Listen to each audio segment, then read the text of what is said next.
My name is Isabel Heflebower, and I came to Lawndale in 1947. And at that time, there were a lot of empty spaces.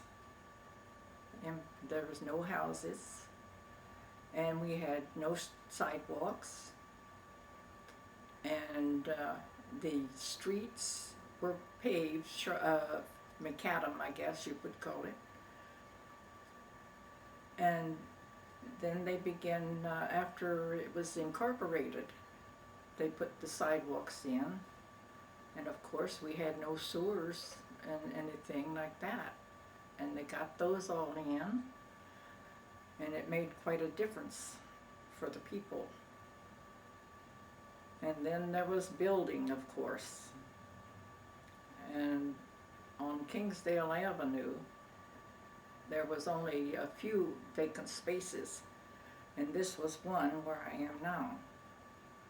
And then one day I came home and the guy was out here measuring and everything. I said, "What's going on?" He says, "Well, you're going to have neighbors." He was going to build a house. So anyway, my husband and I finally bought this one, and we've been here. I've been here ever since. So now I remember down on 147th Street and Inglewood Avenue, there was an oil well. The Browns lived up on the property. I think they had the whole block down there. Mm-hmm. And I remember when they took it out, I had a white shirt and my husband's on the line, and when I took it in, it had the little black dots on it, and I couldn't figure out what it was. And it was the oil from that oil well that got in the air. Isabel, could I ask how much was your property when you bought it? How much did it cost? Do you remember? Oh, the little house that we had, it was a little redwood house, and it was the size of a garage. Mm-hmm. And it was, I think, $4,600. That's all it was. And what year was that? 47. 1947. Mm-hmm. Wow. But Lawndale has changed for the good, I'm glad to say. And then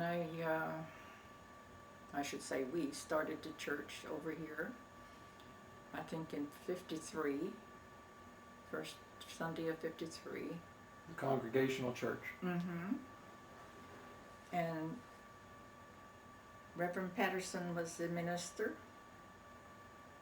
And I remember some of the people, I'm forgetting names, I guess, but Mrs. Lottie Smith, bless her heart, she was such a dear to me. Mm-hmm. And she was dietitian at Lusinger High School for 22 years. And James and Eleanor Brown, they lived in Hawthorne, and they were very active in the church. And Mr. Henry Hutchinson, he was a wonderful person.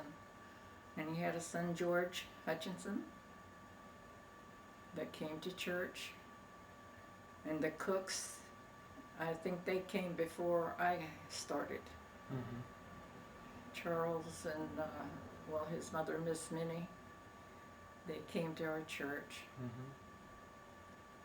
And oh dear, I can't think of all of them.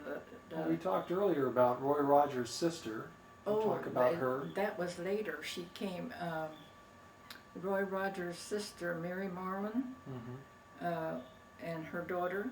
And that was Rita, her married name. Rita Potts was her married name. Okay. And Yeah. her maiden name would have been Sly, like Roy Rogers' original name. Yeah. Mm-hmm. And they lived here in She Lawndale, came too. to church, and she came to our work circle, Mm-hmm. and we had so much fun. She was funny. Mm-hmm. And oh, I don't know. After Rita passed away, Mary moved away, and I lost contact with her. Mm-hmm. But Did she talk much about her famous brother? well, she talked more about the family. the whole family, of how they used to get together. And they'd have the, of course, horses, always had horses, I guess, and the wagons. And they would get in the wagons and they'd go to dances, and they would had music all the time, and straw rides and things like that. But So- they were a close-knit family. So someone could say that Roy Rogers learned to ride a horse and play guitar part of his time in Lawndale. And I who would guess know? it could. Yeah. But it, there were so many people, I just can't think of all their names. But there, when Lawndale was incorporated, the council people and the business fellows, they all came to church over here. And of course, Reverend Patterson, he was visiting them all the time and after them, you know. But they came to church, and then Larry Townsend, he was a council person in our government. I think he was council. Or assemblyman. Something anyway. And then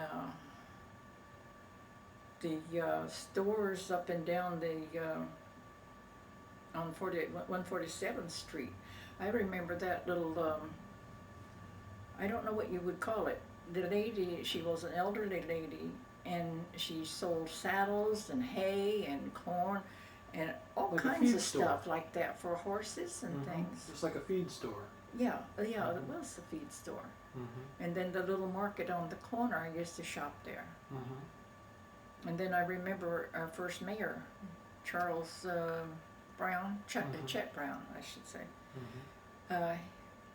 He had a dry cleaning place on the right side going out towards Hawthorne Boulevard. And then there was a little dime store in there.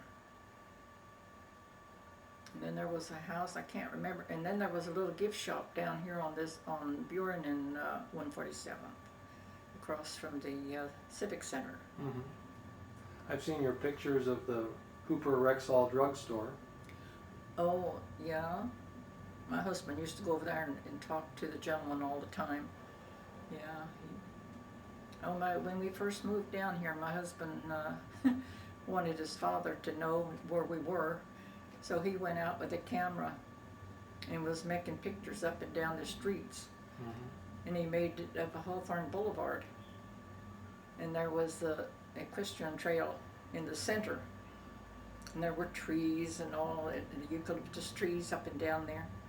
And then there's 2-lane highway on each side, one north, one south. And it was more open. It was great. We used to take a ride every Sunday out and see things, you know. A little less crowded on the roads. Beg your pardon? A little less crowded on the roads. Oh, it was. It was great then. Yeah. Try Hawthorne Boulevard now. But it's been real nice. I've enjoyed living here. I really have. It's well, I guess I must like it because I've stayed here all this time. That's right. Yeah, but it's been, there's a lot of people moving in and moving out, and boy, houses are selling now, and Yeah, real estate's gone way up in value. so, Is there anything you would say to the Lawndale youth of today, to the kids? Any To the advice children? or anything you'd like to say to them? haven't thought about that. I didn't have children, so I haven't kept up with the youth groups and all, but we used to have them at school, at church. I was into it more. Well, I mean to say though, if you were to say you were talking to any of the kids that live around Lawndale today, was there any advice you would give them living here as long as you have? I would say to take care of your city. Don't throw things out and litter. And be a good person. And and trust in the Lord. Mm-hmm. That sounds like good advice. But if it wasn't for the Lord, I don't know what I would have done. Mm-hmm. Well, thank you for your comments and for your story. Well, it's not much of one, but I've enjoyed living here. Uh-huh. I've had some wonderful friends. Very good. Lovely people. Okay, thank you, Isabel.